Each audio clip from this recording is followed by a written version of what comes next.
بسم اللہ الرحمن الرحیم۔ السلام علیکم۔ پاکستان تاریخ کے ایک ایسے دوراہے پر اور ایسے موڑ پر کھڑا ہے کہ اگر یہاں سے عروج کا راستہ اختیار کیا جائے تو وہ بھی ممکن ہے، اور اگر زوال کی تھا گہرائیوں میں گرنے کا پروگرام ہو اس قوم کا تو وہ بھی بالکل سامنے نظر آ رہا ہے۔ میں اگلے 15 سے 20 منٹ میں آپ کے سامنے پاکستان کا ایک ایسا تجزیہ رکھنا چاہتا ہوں، اور چاہتا ہوں کہ پاکستان کی جو اہل وقت ہیں، سوچنے سمجھنے والے ہیں، پالیسی ساز ہیں، یا پاکستان کے مستقبل کے بارے میں فکر مند ہیں، وہ ذرا سوچیں سمجھیں اور غور کریں اور دیکھیں کہ ہم کیا آپشن اختیار کر سکتے ہیں۔ پاکستان کا قیام ایک معجزہ ہے، اور یہ بجا طور پر معجزہ ہی قرار دیا جا سکتا ہے۔ دیکھیے، پاکستان کی تحریک وہ ایک مکمل سیاسی تحریک تھی، اور بغیر ایک بلٹ فائر کیے، ایک گولی فائر کیے، بغیر کسی تشدد میں مبتلا ہوئے، سیاسی طور پر دنیا کا نقشہ بدل گیا، اور ایک ایسی قوم دنیا کے نقشے پر آ گئی جو اس سے پہلے نہیں تھی۔ اسے معجزہ اس لیے قرار دیا جا سکتا ہے کہ اس کے پیرالل فلسطینیوں کی تحریک ہے۔ آج 75 سال سے زیادہ ہو گئے، انہوں نے لاکھوں انسانوں کی قربانی دی ہے اور تشدد کا راستہ بھی اختیار کیا ہے، اور اس کے نتیجے میں ان پر ظلم اور تشدد بھی ہوا ہے، لیکن ان کو آج کوئی منزل ان کی نظر نہیں آ رہی۔ کشمیر کا معاملہ بھی ہمارے سامنے ہے۔ 7-8 دہائیاں گزر گئی ہیں، لاکھوں لوگوں نے قربانیاں دی ہیں، لیکن وہ ان کی منزل بھی نہیں آ سکی۔ لیکن اس کے مقابلے میں پاکستان صرف 7-8 سال کی ایک موومنٹ کے نتیجے میں، قائد اعظم محمد علی جناح کی ایک تحریک کے نتیجے میں یہ ملک حاصل ہو گیا، تو اس سے آپ اندازہ لگا لیں کہ یہ اللہ تعالیٰ کی طرف سے ایک معجزہ تھا۔ دوسری بات یہ ہے کہ پاکستان کا قیام تو معجزہ تھا ہی، گزشتہ 7-8 دہائیوں میں پاکستان کی بقا اور پاکستان کا قائم رہنا یہ اس سے بڑا معجزہ ہے۔ اب آپ دیکھیں کہ پاکستان کے اندر کوئی بھی دور ہو، آج سے 10 سال پہلے ہو، آج سے 50 سال پہلے ہو، یا قیام پاکستان کے فوراً بعد، پولیٹیکل انسٹیبلٹی رہی ہے، سیاسی عدم استحکام رہا ہے۔ نہرو نے ایک دفعہ بڑے مذاق میں کہا تھا کہ میں اتنی جلدی دھوتی نہیں بدلتا جتنی جلدی پاکستان اپنا وزیر اعظم بدل دیتا ہے۔ اس سے آپ اندازہ لگائیں کہ پاکستان کے اندر انسٹیبلٹی، پولیٹیکل انسٹیبلٹی وہ کس حد تک تھی۔ آج بھی ہر 6 مہینے بعد کوئی پولیٹیکل انسٹیبل فیکٹرز انوالو ہو جاتے ہیں، اور ہم مضبوط جماعی حکومت کے بارے میں پتہ لگتا ہے کہ اب گئی۔ وہاں ساری انسین فورسز وہ لگی رہتی ہیں اور پاکستان کے اندر سیاسی استحکام نہیں آنے دیتی۔ یہ پاکستان کا ایک بہت بڑا المیہ ہے، اس کے باوجود پاکستان قائم ہے، تو یہ معجزہ ہے۔ فائنینشیل کرائسس، پاکستان بننے کے بعد سے لے کر آج تک ہم قرض کی معیشت پر چل رہے ہیں، ہم بے روزگاری کا شکار ہوتے ہیں، ہم مہنگائی کا شکار ہوتے ہیں، ہمارے اندر معاشی بدحالی ہوتی ہے، IMF، world bank, Pakistan default ہو گیا۔ آپ کسی بھی دور کے اخبارات اٹھا کر دیکھ لیں، یہ سارے ہم روتے رہتے ہیں۔ فائنینشیل کرائسس سے ہم کبھی بھی نہیں نکلے، لیکن پاکستان قائم ہے، ظاہر ہے کہ ایک معجزہ ہے۔ بیڈ گورننس نام کی کوئی چیز نہیں ہے یہاں پر، حکومت نام کی کوئی چیز نہیں ہے، عدل و انصاف نام کی کوئی چیز نہیں ہے۔ عدالتوں میں 21 لاکھ مقدمے پینڈنگ پڑے ہوئے ہیں۔ پاکستان میں ورلڈ رینکنگ میں 129ویں نمبر پر ہماری عدلیہ آتی ہے۔ ہماری پولیس کا نظام دیکھ لیں، ہمارے بیوروکریسی کا نظام دیکھ لیں، ہر جگہ آپ کو بیڈ گورننس نظر آتی ہے، ریڈ ٹیپزم نظر آتی ہے، نیپوٹزم اور اقربا پروری نظر آتی ہے، اور کرپشن نظر آتی ہے۔ پھر بھی پاکستان قائم ہے، تو یہ ایک معجزہ ہے۔ لیک آف ٹرانسپیرنسی، کرپشن ہے، اور شفافیت نہیں ہے، شفاف فیصلے نہیں ہوتے، اور اس کے باوجود پاکستان قائم ہے، تو ظاہر ہے کہ معجزہ ہے۔ اور کوئی پالیسی نہیں ہے، ہماری پالیسی کے اندر کنسسٹنسی نہیں ہے، پالیسی کے لیے کوئی ریسرچ نہیں ہے، لیکن اس کے باوجود پاکستان قائم ہے، تو ظاہر ہے کہ پھر یہ اللہ تعالیٰ کی طرف سے معجزہ ہے۔ اب آتے ہیں ہم اور دیکھتے ہیں کہ پاکستان کے ساتھ ہندوستان بھی آزاد ہوا، اس کے تھوڑے عرصے بعد بنگلہ دیش بھی آزاد ہوا، اور اسی عرصے میں چائنا بھی آزاد ہوا۔ تو اس خطے میں باقی ممالک کی کارکردگی کیا تھی اور ہم کہاں کھڑے ہیں، تو ایک کمپیریٹیو انالیسس بھی ہم کرتے ہیں پاکستان، انڈیا، بنگلہ دیش اور چائنا کا۔ کسی بھی معیشت کو آپ نے دیکھنا ہو تو آپ اس کی فی کس آمدن کو دیکھتے ہیں۔ 1950 میں انڈیا کی فی کس آمدن ڈالرز میں $448 تھی اور 2010 میں یہ $3372 تک پہنچ گئی، یعنی اس میں $3000 کا اضافہ ہندوستان نے کیا اس دوران۔ پاکستان کی فی کس آمدن 1950 میں $540 تھی اور 2010 تک یہ $2494 تک پہنچی، یعنی پاکستان اس میں کم و بیش $2000 کا اضافہ کیا۔ بنگلہ دیش کی $643 تھی اور یہ 1276 تک پہنچی، اور چائنا کی $619 تھی اور یہ 8032 تک پہنچی، یعنی چائنا نے $7500 کا اضافہ کیا ہے اپنی فی کس آمدنی میں۔ اس سے زیادہ دلچسپ صورتحال خواتین کے حوالے سے 2016 میں انڈیا کی خواتین کی فی کس آمدن وہ $2184 ہے، پاکستان کی خواتین کی فی کس آمدن $1498 ہے، اور بنگلہ دیش کی فی کس خواتین کی آمدن $2379 ہے۔ گویا کہ بنگلہ دیش سب کانٹیننٹ میں سب سے آگے ہے، اور چائنا کی خواتین کی فی کس آمدن $10,705 ہے۔ تو چائنا بہت آگے ہے، لیکن بنگلہ دیش بھی ہم تینوں سے آگے ہے۔ غربت کے تناسب آپ دیکھیں کہ 2011 میں انڈیا میں 58% غربت تھی، پاکستان میں 36% غربت تھی، بنگلہ دیش میں 56% غربت تھی، اور چائنا میں 11% غربت تھی۔ معاشی عدم توازن ڈسپیرٹی یا ان ایکویلٹی انڈیا میں 47% ہے، پاکستان میں 36% ہے، بنگلہ دیش میں 39% ہے، اور چائنا میں 51% ہے۔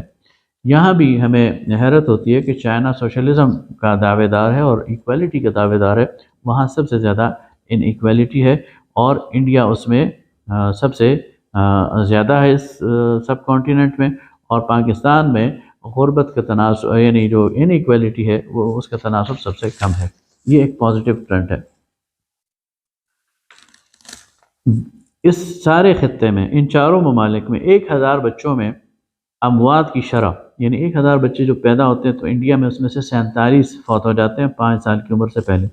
پاکستان میں یہ تعداد 81 ہے، بنگلہ دیش میں یہ تعداد 37 ہے، اور چائنا میں یہ تعداد 10 ہے، یعنی 1000 بچوں میں سے 10 بچے فوت ہوتے ہیں 5 سال کی عمر سے پہلے۔ اس میں پاکستان نے ٹاپ کیا ہوا ہے، یعنی پاکستان میں بچوں کی صحت کے حوالے سے ہماری پالیسی وہ بہت ہی زیادہ خراب ہے، اور ہم بچوں کی صحت پر بالکل توجہ نہیں دیتے۔ اسی طرح بچوں کی خوراک میں کمی، میل نیوٹریشن، اس میں انڈیا 38% ہے، پاکستان 45% ہے، بنگلہ دیش 36% ہے، اور چائنا 9% ہے۔ گویا پاکستان اس میں سب سے پیچھے ہے، بچوں کی خوراک کے لحاظ سے ہم سب سے کم ہیں اور کمزوری دکھا رہے ہیں۔ اوسط زندگی انڈیا میں 68 ایئرز ہے، پاکستان میں 66 ایئرز ہے، بنگلہ دیش میں 72 ایئرز ہے، اور چائنا میں 76 ایئرز ہے۔ اس میں بھی پاکستان سب سے پیچھے ہے لائف ایکسپیکٹنسی کے حوالے سے، اور اس سے اندازہ ہوتا ہے کہ پاکستان میں کوالٹی آف لائف اور بیماریوں کے مقابلے میں مدافعت اس کے نظام تمام ان چاروں ممالک میں کمزور ہے۔ آج پاکستان کیا کھڑا ہے؟ یہ اکتوبر 2022 یکم اکتوبر 2022 کے اعداد و شمار ہیں۔ پاکستان کے اندر انفلیشن یعنی مہنگائی یہ 23% ہے۔ پاکستان کیا روپے ڈالر کے مقابلے میں 228 روپے کا $1 ہے۔ ہمارا بیرونی قرضہ 130 ارب $US ہے۔ ہمارا اندرونی قرضہ یہ 59 ارب ڈالر ہے۔ ہماری امپورٹس یہ $16 ارب کی ہیں، ہماری ایکسپورٹس $7 ارب کی ہیں، اور ہمارا تجارتی خسارہ یہ $8 ارب کا ہے۔ اب آپ اندازہ لگائیں کہ ہم بالکل ایک نچلی سطح پر اپنے ریجن کے ممالک میں کھڑے ہیں۔ اس کی بہت ساری ریزنز ہو سکتی ہیں، لیکن میرے خیال میں اس کی 2 وجوہات ہیں۔ ایک ہے پالیسی فارمولیشن، اور دوسری ہے بیڈ گورننس، اور تیسری آپ پولیٹیکل انسٹیبلٹی بھی کہہ سکتے ہیں۔ پالیسی کے کیا ایشوز ہیں؟ ہماری پالیسیز جتنی بھی ہیں ان میں ریسرچ نام کی کوئی چیز نہیں۔ ہمارے ہاں سب سے بڑا ظلم یہ ہوتا ہے کہ ہم کاپی پیسٹ کلچر پر چلتے ہیں۔ ہمیں کوئی قانون بنانا ہوتا ہے تو ہم دیکھتے ہیں کہ بنگلہ دیش میں کیا قانون ہے، بھارت میں کیا قانون ہے، فلاں ملک میں کیا قانون ہے، 2-4 انگریز ممالک، 2-4 خطے کے ممالک، ان کو دیکھ کر کاپی پیسٹ کر کے اپنا قانون بنا لیتے ہیں، اور اس میں اپنے حالات کے مطابق، اپنی ریسرچ کے مطابق کوئی کام نہیں کرتے۔ لہٰذا ہماری جتنی بھی پالیسیز ہیں وہ شارٹ سائٹڈ ہوتی ہیں، ان میں بہت سارے فلاز اور لیکوناز ہوتے ہیں، ان میں بہت ساری کمزوریاں ہوتی ہیں، اور ہماری پالیسی کے لیے کوئی ریسرچ نہیں کی جاتی۔ ہمارے تھنک ٹینکس، ہمارے انسٹیٹیوٹس، ہماری یونیورسٹیاں اس میں کوئی کردار ادا نہیں کر رہی، اور ہمارے پارلیمنٹ کا بھی حال اللہ ماشاء اللہ ہے کہ ہمارے پارلیمنٹ کے نمائندگان کو تو پتہ ہی نہیں ہوتا کہ ان کے ساتھ کیا ہو رہا ہے۔ تو پہلا تو ہماری پالیسی کے ایریا میں مسئلہ یہ ہے کہ ہم ریسرچ کی طرف نہیں جاتے، اور اس کا ہم نے بہت نقصان اٹھایا۔ دوسری بات کنسسٹنسی نہیں ہے۔ جو پالیسی بن جائے پھر وہ چلتی نہیں ہے، وہ 5 سال پورے نہیں کرتی، وہ 3 سال، 2 سال بعد، 4 سال بعد اس کو ہم اٹھا کر پھینک دیتے ہیں اور کسی دوسری پالیسی کو اختیار کر لیتے ہیں۔ تیسری بات یہ ہے کہ ہمارے اندر پولیٹیکل ول نہیں ہے، ہمارے اندر سینس آف آنرشپ نہیں ہے، ہمارے اندر یعنی یہ قوت ارادی نہیں ہے۔ مثلا جب بھی ہم کوئی پالیسی بنائیں گے تو ظاہر ہے اس کے جو مخالف ہوں گے وہ اٹھ کھڑے ہوں گے، اور وہ ہمارے مقابلے پر آ کر ایجیٹیٹ کرنا شروع کر دیں گے۔ وہ اندرونی قوتیں بھی ہو سکتی ہیں، وہ بیرونی قوتیں بھی ہو سکتی ہیں، ان کا پھر مقابلہ کرنا ہے، پھر آپ نے سینس آف آنرشپ دکھانی ہے، لیکن وہ چیز ہمارے اندر نہیں ہے۔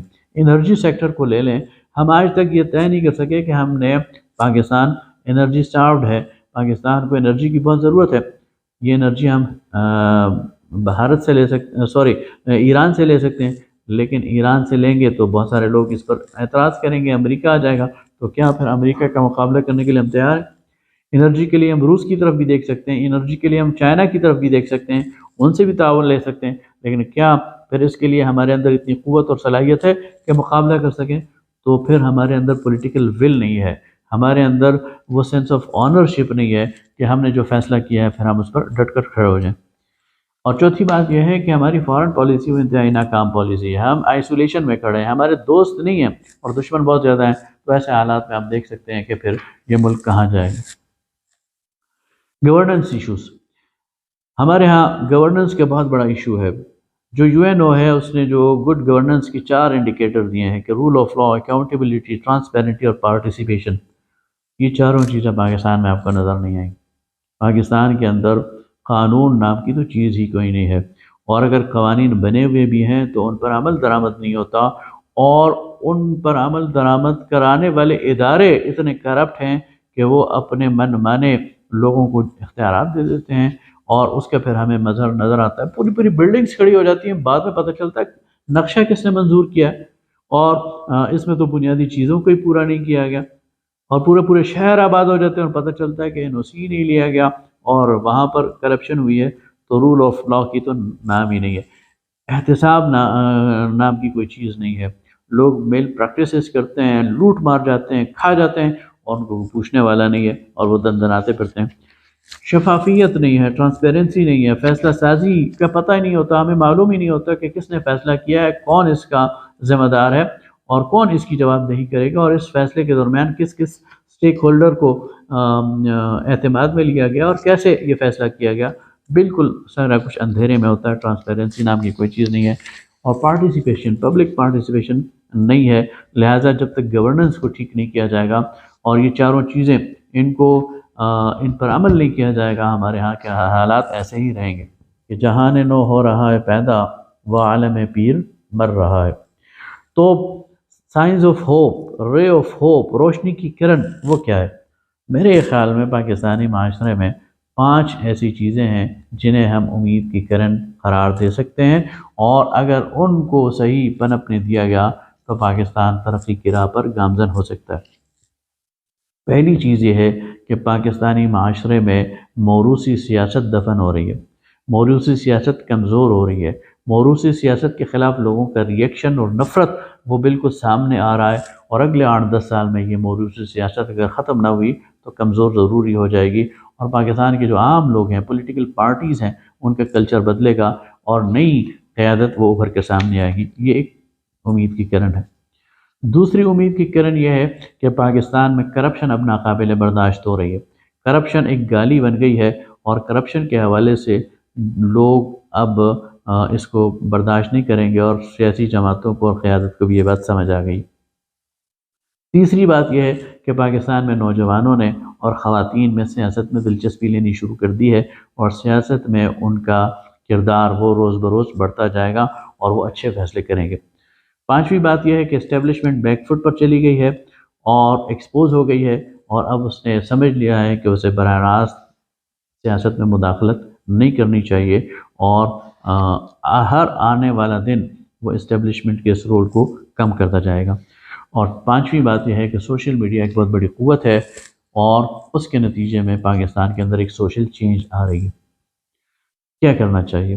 پاکستان کو جو قیادت چاہیے اس کے اندر 5 چیزیں ہونی چاہیے۔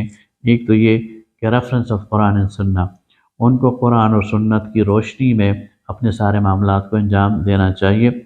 دوسری بات یہ کہ انہیں اپنے نظریے سے، پاکستان کے مقصد سے، پاکستان کی بنیاد سے کمیٹڈ ہونا چاہیے، اور اس پر کسی کمپرومائز کو نہیں کرنا چاہیے۔ قائد اعظم محمد علی جناح کا ویژن، اقبال کا خواب، اس کے ساتھ ان کو کمیٹڈ ہونا چاہیے۔ آنیسٹی اینڈ انٹیگریٹی، ان کو امانت، دیانت اور اخلاق کے اعلیٰ اصولوں سے متصف ہونا چاہیے۔ انٹیلیجنس، ویژن اینڈ ایبلٹی، ان کے اندر دور تک دیکھنے کی صلاحیت، ان کے اندر یہ صلاحیت کہ وہ اس بگڑے ہوئے نظام کو ٹھیک کر سکیں، اور ان کے اندر اتنی ذہانت کہ وہ دنیا کا مقابلہ کر سکیں۔ اور پانچویں چیز یہ کہ ان کے اندر ایک مضبوط قوت فیصلہ ہونی چاہیے۔ یہ وہ چیزیں ہیں جو اگر ہم اپنی قیادت میں پیدا کر سکے تو پھر ہم آئندہ چل کر اس ملک کو سنوار سکتے ہیں اور آگے لے کے جا سکتے ہیں۔ لہٰذا پالیسی فارمولیشن میں اور لیڈرشپ ڈیولپمنٹ میں مختلف اداروں کو کام کرنا چاہیے، یونیورسٹیز کو کام کرنا چاہیے، تھنک ٹینکس کو کام کرنا چاہیے، اور اس کے لیے پاکستان کے نوجوان نسل کو آگے آنا چاہیے۔ بہت شکریہ۔